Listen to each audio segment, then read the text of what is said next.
রবি, রবি, এদিকে এসো।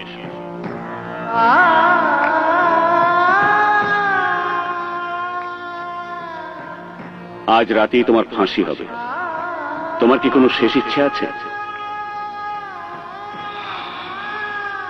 না,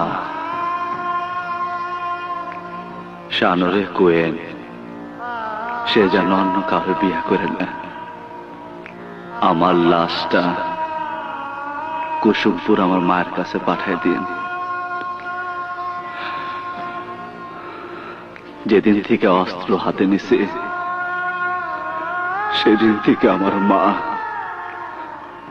কোনদিন আমার মুখ দেখতে চায় না। মারে কোয়েল, কুসুমপুর থেকে যে শান্তশিষ্ট রবি ঢাকে আইছিল, রবি লাশ হয়ে সেরকম শান্তশিষ্ট হইয়া আবার ফিরাইছে। কবর দেওয়ার আগে মা যেন আমার একটু আদর করে।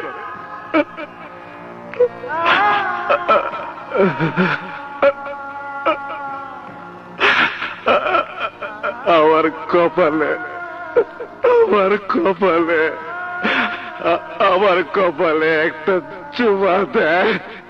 আমার কপালে